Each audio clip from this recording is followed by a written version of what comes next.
Hello বন্ধুরা, কেমন আছো সবাই? আজ আমি তোমাদের কাছে এক্সপ্লেন করব এমন একটি মুভি যেখানে এক ধনী দম্পতি তাদের 19 বছর বয়সী একমাত্র ছেলেকে নলফল করা শেখাবার জন্য ভাড়া করে নিয়ে আসে 33 বছর বয়সী এক সুন্দরী নারীকে। এখন এই মেয়েটি কি পারবে কম বয়সী লাজুক প্রকৃতির এই ছেলেটিকে সবকিছু ঠিকঠাক ভাবে শেখাতে, নাকি তারা দুজন জড়িয়ে পড়বে আরো গভীর কোনো সম্পর্কে? জানতে হলে দেখতে হবে আমাদের আজকের ভিডিও।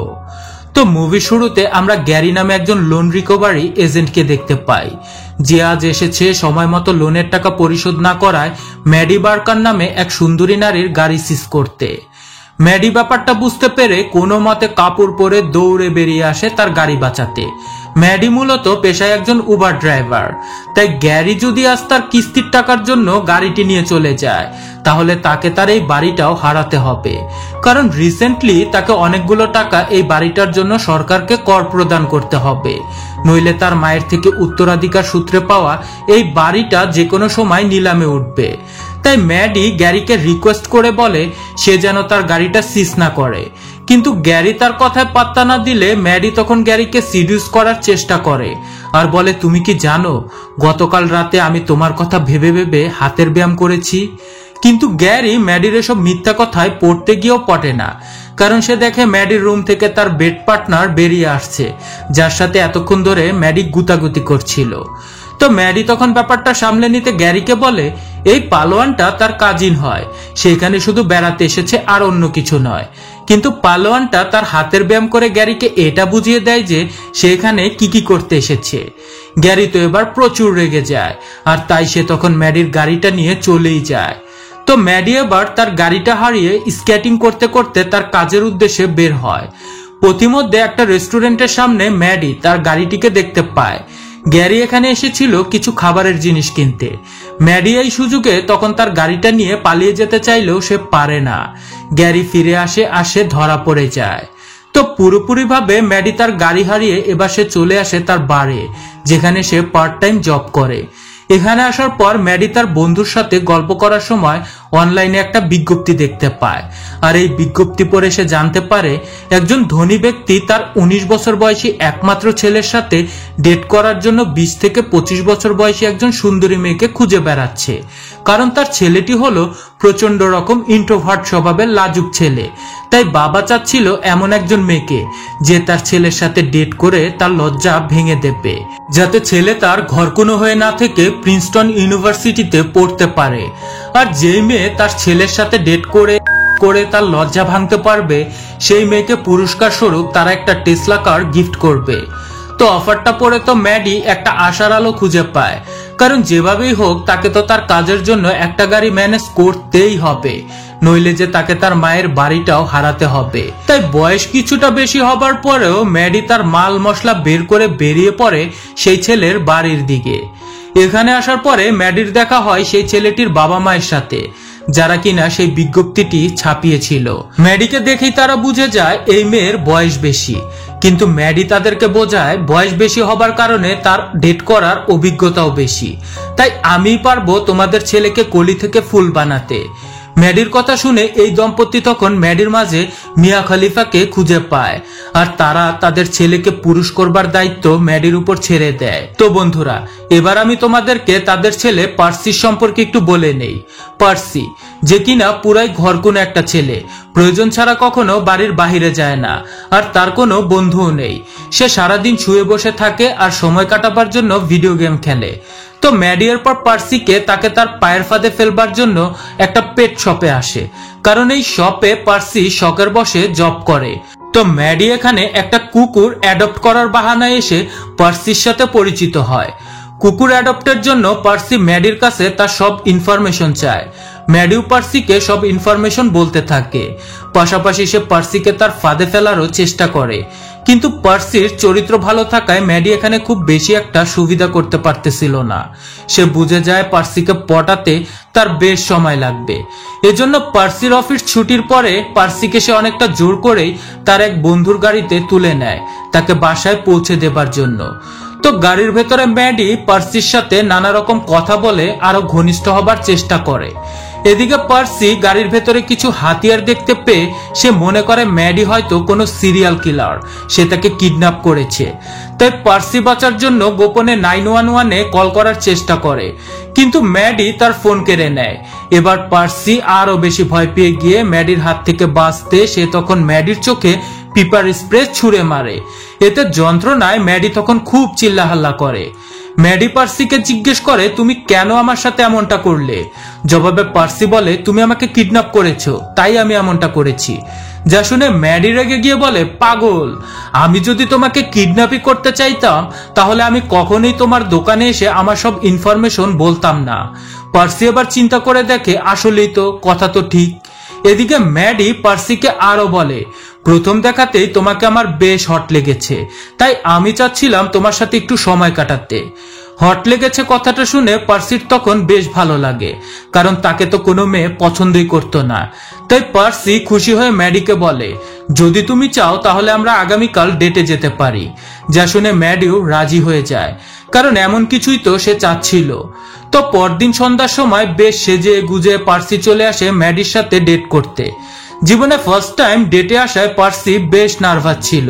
এমন সময় সে রেস্টুরেন্টে ম্যাডির একজন এক্স বয়ফ্রেন্ডও চলে আসে, আর সে পার্সিকে বলে, যদি তুমি সারা জীবন একাও থাকো তবুও কখনো এই ম্যাডির সাথে রিলেশনে জড়িও না, কারণ ও তোমার সাথে মাত্র 2-1 বার বিছানা গরম করবে, তারপর সে তোমায় ভুলে যাবে। যাই হোক, এরপর এক্স বয়ফ্রেন্ড চলে গেলে ম্যাডি পার্সিকে নিয়ে একটা বিচ পারে চলে আসে। এখানে এসে ম্যাডি পার্সিকে নিয়ে সুইমিং করতে চাইলে সে রাজি হয় না।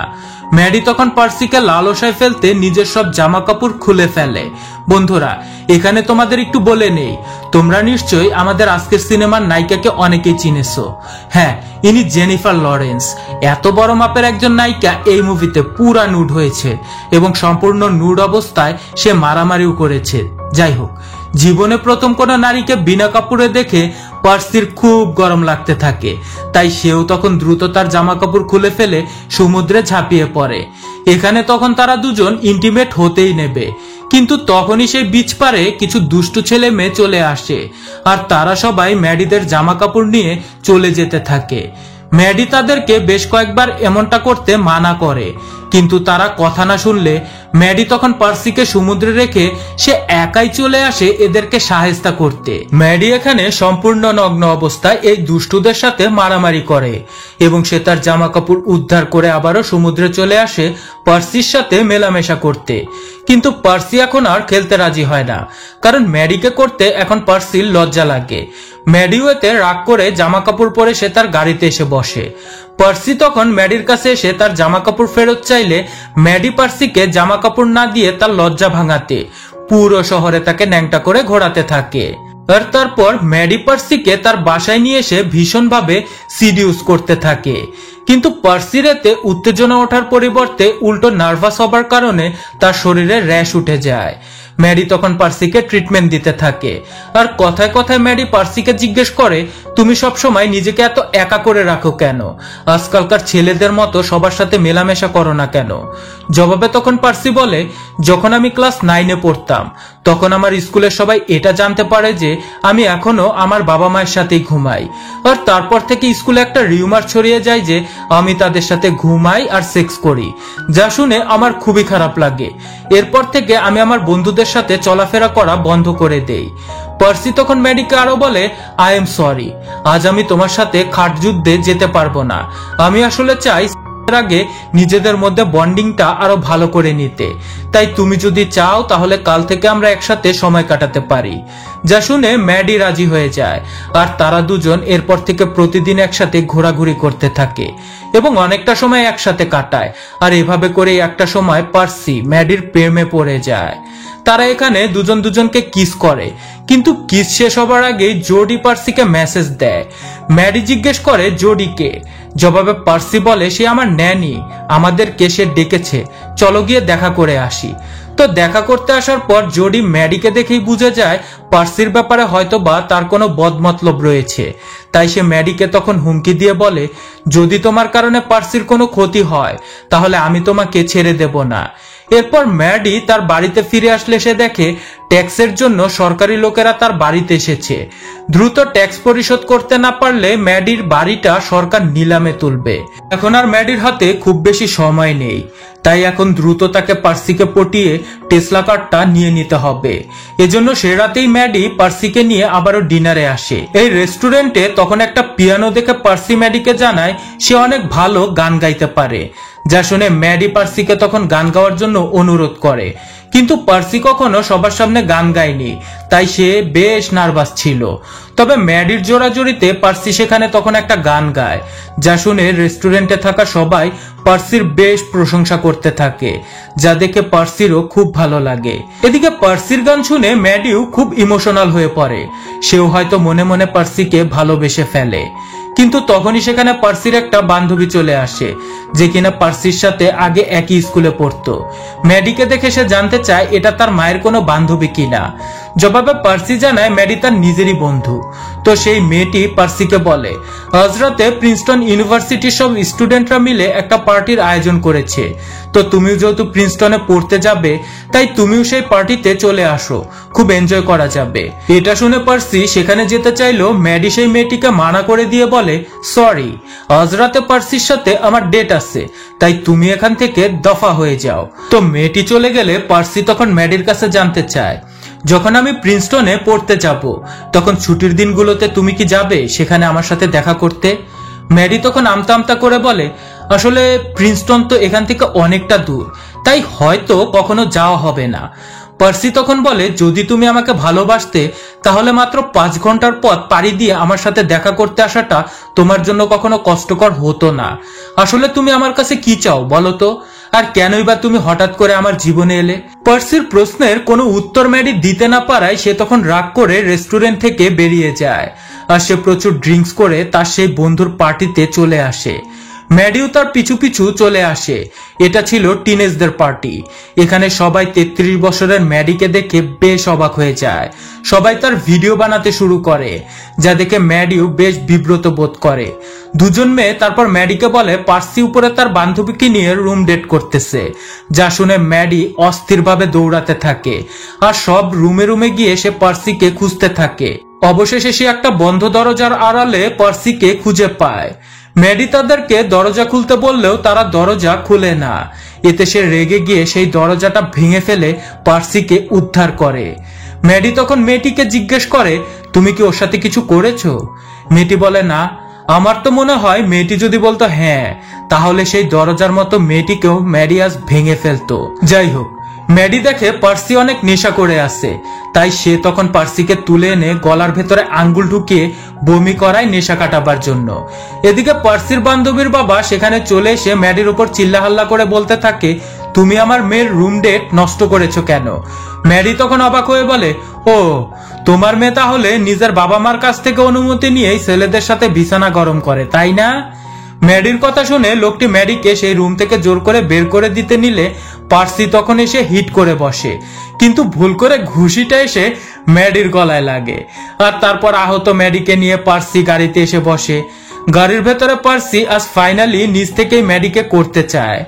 ম্যাডিও কন্ডম রেডি করে পার্সিকে সেটা লাগিয়ে দিতে নিলে পার্সি তাকে আই লাভ ইউ বলে ওঠে। এই আই লাভ ইউ কথাটা শুনে আজ ম্যাডি থেমে যায়, কারণ সে চাচ্ছিল না পার্সির মন ভাঙতে। তাই সে বলে, পার্সি, তুমি আজ অনেক ড্রাঙ্ক হয়ে আসছো, এই অবস্থায় আমাদের ইন্টিমেট না হওয়াটাই ভালো। ম্যাডির কথায় পার্সি আপত্তি করে না। তো পরদিন সকালে পার্সির বাবা মা তাকে জিজ্ঞেস করে, গতকাল মনে হয় খুব ভালো এনজয় করেছো বন্ধুদের সাথে? জবাবে পার্সি বলে, হ্যাঁ, এনজয় তো অনেক করেছি, তবে সেটা বন্ধুদের সাথে নয়, আমার গার্লফ্রেন্ডের সাথে। ওর নাম ম্যাডি, বয়সে আমার থেকে কিছুটা বড়, তবে মনের দিক থেকে ও খুবই ভালো।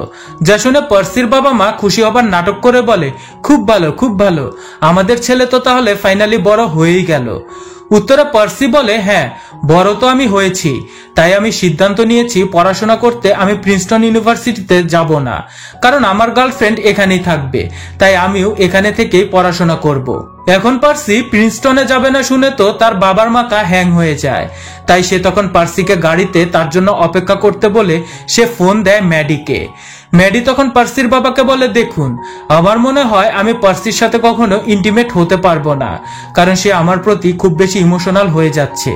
জবাবে পার্সির বাবা তাকে বলে, তোমার ইন্টিমেট হবার প্রয়োজন নেই, তুমি শুধু ওকে প্রিন্সটনে পড়তে যাবার ব্যাপারে রাজি করো, আমি গাড়ি আজই তোমার নামে ট্রান্সফার করে দিচ্ছি। যা শুনে ম্যাডি তো খুশিতে রাজি হয়ে যায়, কিন্তু তাদের এসব কথোপকথন গাড়িতে বসে পার্সি সবকিছু শুনে ফেলে, কারণ পার্সির বাবার ফোন টেসলা কারের সাথে কানেক্টেড ছিল। ম্যাডি তাকে ভালোবাসে না, এই সব কিছু তার বাবা মায়ের একটা সাজানো নাটক ছিল। এসব কিছু বুঝতে পেরে পার্সি তো এখন ফুলফিল ডিপ্রেশনে পড়ে যায়। পার্সি এখন সবকিছুর জন্য প্রতিশোধ নিতে তার পর দিন ম্যাডিকে তাদের বাড়িতে ডেকে নিয়ে আসে। এখানে এসে ম্যাডি পার্সির বাবা মায়ের সাথে পরিচিত হবার নাটক করে, যা দেখে পার্সি তাদের সবার সাথেই রুড বিহেভ করা শুরু করে, আর একটা ফোন পেয়ে সে খাওয়া রেখেই বাহিরে চলে আসে। এখানে এসে সে তার বন্ধুর সাথে সে কার্ডটি ভেঙে ফেলে যেটা ম্যাডিকে দেওয়ার কথা ছিল, আর তারপর সে তার রুমে চলে আসে। পার্সিকে রুমে যেতে দেখে ম্যাডিও তার রুমে চলে আসে। পার্সিকে হঠাৎ খুব ডিস্টার্ব মুডে দেখে ম্যাডি তাকে জিজ্ঞেস করে, কি হয়েছে তোমার, তুমি কেন এত মুড অফ করে আসো? পার্সি তখন ম্যাডিকে পাল্টা প্রশ্ন করে জিজ্ঞেস করে, এমন কি কোনো কথা আছে যা তুমি আমার কাছ থেকে লুকিয়েছো?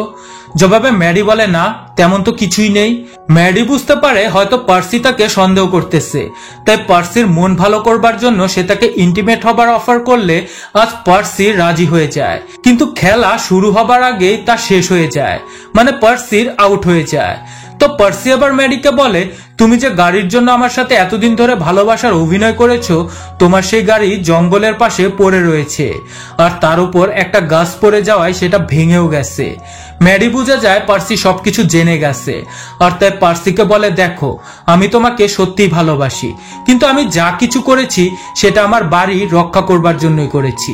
পার্সি ম্যাডিকে বলে, একদিন তুমি ওই বাড়িতেই মরে পড়ে থাকবে, তাই তো এখনো সেটা বিক্রি করে তুমি সামনে এগোচ্ছ না। ভবিষ্যতে আমি যখন প্যারিস থেকে ছুটি কাটাতে এখানে আসব, তখনও তুমি একজন বারটেন্ডার থাকবে, আর বড় লোকের ছেলেদের সাথে শুয়ে হয়তো কিছু টাকা কামাবে। এ জীবনে আমি আর কখনোই তোমার মুখ দেখতে চাই না। এই বলে অপমান করে সে ম্যাডিকে চলে যেতে বলে। আর তারপর পার্সি তার বাবা মাকেও অনেক কথা শোনায়, আর কখনো যেন তারা তার লাইফে ইন্টারফেয়ার না করে এই বলে সাবধান করে। এদিকে ম্যাডি তার সেই ভাঙা টেসলা কার উবারে চালিয়ে সে তার সব ঋণ পরিশোধ করে বাড়িটা ছাড়িয়ে নেয়, আর গাড়িটাকেও ঠিক করে। কিন্তু সে সব সময় অনুশোচনায় ভুগতে থাকে, কারণ সে পার্সির মতো একজন নিষ্পাপ মনের মানুষের মন প্রতারণা করে ভেঙে দিয়েছে, যে তাকে সত্যি ভালোবাসতো। ম্যাডি এর পর থেকে অনেক ছেলেদের সাথে রিলেশনে যেয়ে সে পার্সিকে ভোলার চেষ্টা করে, কিন্তু না, পার্সিকে সে ভুলতে পারে না। ম্যাডি তাই একদিন চলে আসে পার্সির সাথে দেখা করতে, কিন্তু পার্সি তার কোনো কথাই শোনে না। সে তার গাড়িতে বসে ডোর লক করে দেয়। ম্যাডিও আজ কিরা খেয়ে নিয়েছে, সে পার্সিকে আর যেভাবেই হোক কনভিন্স করবেই। তাই পার্সির সাথে কথা বলার আর কোনো উপায় না পেয়ে সে পার্সির গাড়ির বনাটে চেপে বসে। পার্সি তাকে বারবার সাবধান করার পরও ম্যাডি সেখান থেকে না নামলে পার্সি তখন এই অবস্থাতেই গাড়ি চালাতে থাকে, আর ম্যাডির জন্য সামনে কিছু দেখতে না পাওয়ায় সে সমুদ্রের ভেতরে চলে আসে। ম্যাডি তখন সমুদ্রের মাঝে পড়ে যায়। পার্সি তখন দ্রুত গাড়ির ভেতর থেকে বের হয়ে ম্যাডিকে খুঁজতে সমুদ্রে ঝাঁপ দেয়। ম্যাডি মরতে মরতে বেঁচে ফিরে এসেও সে পার্সির কাছে বারবার শুধু মাপ চাইতে থাকে। এরপর পার্সি ম্যাডিকে শান্ত করে একটা বেঞ্চে নিয়ে বসলে সেখানে ম্যাডি পার্সিকে সবকিছু খুলে বলে। সে বলে, প্রথম দিকে আমি আমার বাড়ি বাঁচানোর জন্য তোমার সাথে ভালোবাসার অভিনয় করলেও এখন আমি তোমাকে মন থেকেই ভালোবাসি। আমি আমার বাড়ি বিক্রি করে দিয়েছি আর ক্যালিফোর্নিয়াতে চলে যাচ্ছি। তুমি চাইলে আমরা দুজন সারা জীবনে সঙ্গী হতে পারি। পার্সি ম্যাডির প্রস্তাবে রাজি হয়, আর তারপর দিন দেখা যায় পার্সি প্রিন্সটনের উদ্দেশ্যে রওনা দেয় এবং ম্যাডি তাকে নিয়ে যেতে থাকে। তারা দুজন চলে যেতে থাকে এবং এই সুন্দর দৃশ্যটার মধ্য দিয়ে এই মুভিটা শেষ হয়ে যায়।